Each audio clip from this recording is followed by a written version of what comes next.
శివాయ. ఓం నమో నారాయణాయ. నరదృష్టి నివారణ కాల భైరవాయ నమో నమః. హరి ఓం. మా ఛానల్కి స్వాగతం. చూస్తున్న వీక్షకులకు, ప్రేక్షకులకు, ప్రియ కాల భైరవ భగవద్బంధులకి స్వాగతం పలుకుతూ మమ్మల్ని ఎంతగానో ఆదరిస్తూ ఉండబడినటువంటి ప్రియ సోదర సోదరీమణులకు, జ్యోతిష్య అభిమానులకు, సనాతన ధర్మ సంరక్షణ అందరికీ కూడా వైశాఖ మాస పూర్ణిమ శుభాకాంక్షలు. విశేషమైనటువంటి ఈ వైశాఖ మాసంలో పూర్ణిమ గగనంలో, ఆకాశంలో ఎంత వెలుగు ప్రసాదిస్తుందో, అలాగనే శ్రీ లక్ష్మీ సమేత నవనారసింహ స్వామికి ఆశీస్సులు అందరిపైన ఉండాలని, అందరినీ చల్లగా చూడాలని కోరుకుంటూ మనసారా ఆశీర్వచనం. ద్వాదశ రాశుల్లో గ్రహ గమనాలు వీక్షింపచేద్దాం. 1/5/2026 నుండి 15/5/2026 వరకు ద్వాదశ రాశిలో గ్రహ గమనాలు వీక్షింపచేద్దాం. మేషరాశిలో ఏడాది తర్వాత రవి భగవానుడు సంచార స్థితి, అక్కడే బుధ సంచార స్థితి, బుధాదిత్య రాజయోగము మరియు శుక్రుడు స్వక్షత్రకారకుడు వృషభ రాశిలో, మిథున రాశిలో దేవగురు బృహస్పతి సంచార స్థితి, సింహరాశిలో కేతు సంచార స్థితి, కుంభరాశిలో రాహు సంచార స్థితి, మీనరాశిలో కుజుడు మరియు శని భగవానుడు సంచార స్థితితో ద్వాదశ రాశుల్లో గ్రహ గమనాలు ఈ విధంగా ఉన్నాయి. తులారాశి మిత్రులారా, తస్మాత్ జాగ్రత్త. 6వ స్థానంలో ఎన్నడూ లేని విధంగా కుజశనుల కలయిక, సప్తమంలో రవి బుధుల సంచార స్థితి యోగదాయకంగా లేదు అని చెప్పి గమనించగలగాలి. తులారాశిలో ఏ నక్షత్రాలు వస్తాయి అనగా చిత్తా నక్షత్రంలోని 3వ పాదం, 4వ పాదం, స్వాతి నక్షత్రంలోని 4 పాదాలు, విశాఖ నక్షత్రంలోని 1, 2, 3 పాదాలు కలిపితే తులారాశి.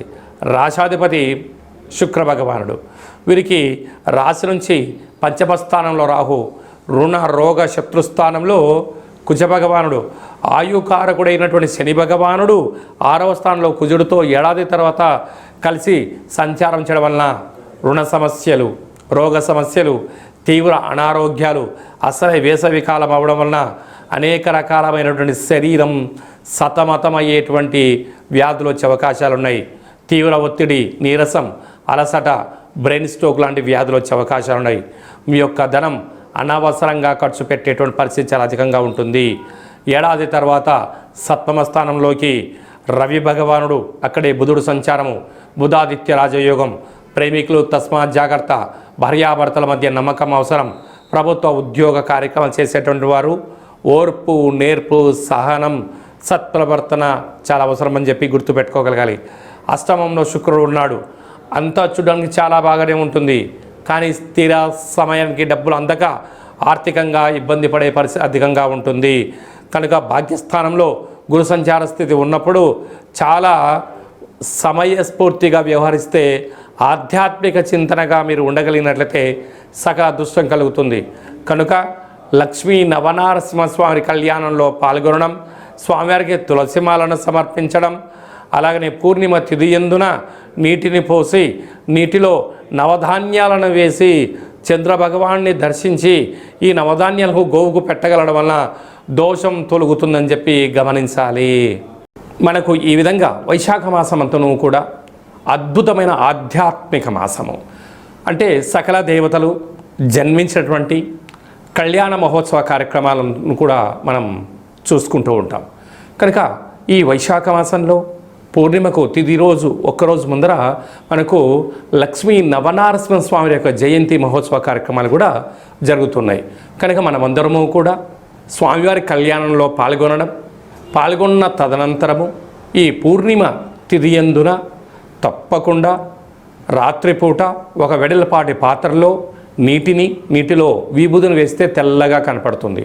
అందులో నుంచి చంద్రుని దర్శించగలిగినట్లయితే ఆ చంద్రుని చూస్తూ మీ కోరికలు కోరుకొని ఈ యొక్క సంపూర్ణమైనటువంటి చంద్రుడి దర్శనం చేసినటువంటి ఈ యొక్క క్షీరసాగరంతో సమానమైనటువంటి ఈ యొక్క విభూది జలాలను తలపైన చల్లుకున్నట్లయితే, తదనంతరం ఒక మామిడి వృక్షానికి పోసినట్లయితే అఖండమైన అష్ట కష్టాలు తొలగిపోయి అష్టైశ్వర్య ప్రాప్తి కలుగుతుందని చెప్పి గమనించాలి.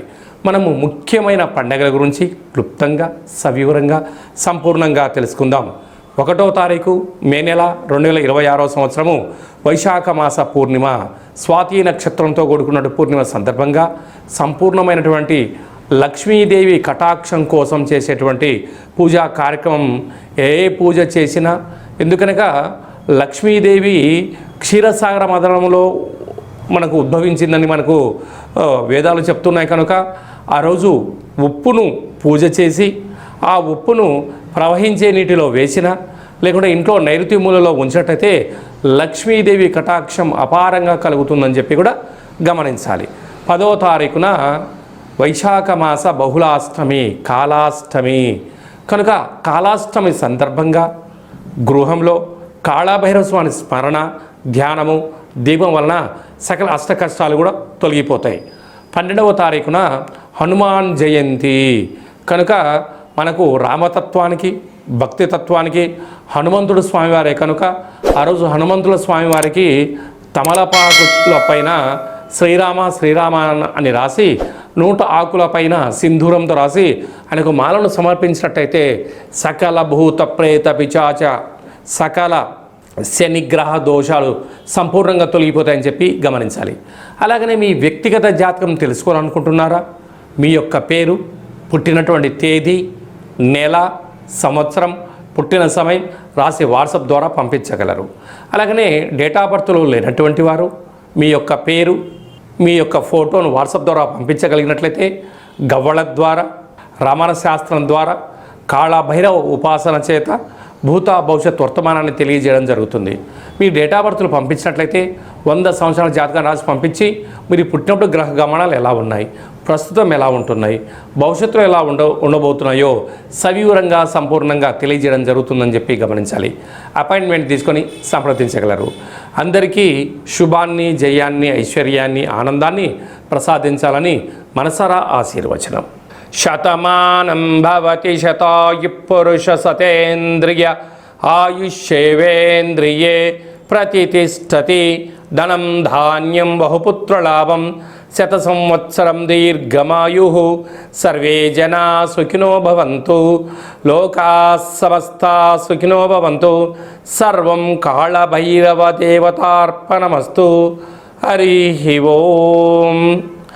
ఈ వీడియో మీకు నచ్చినట్టయితే మా ఛానల్ని సబ్స్క్రైబ్ చేసుకోండి, లైక్ చేయండి. ఈ ఆధ్యాత్మిక భక్తి సమాచారాన్ని భగవద్బంధులకు, మిత్రులకు చేరవేసి హిందూ ధర్మాన్ని కాపాడండి.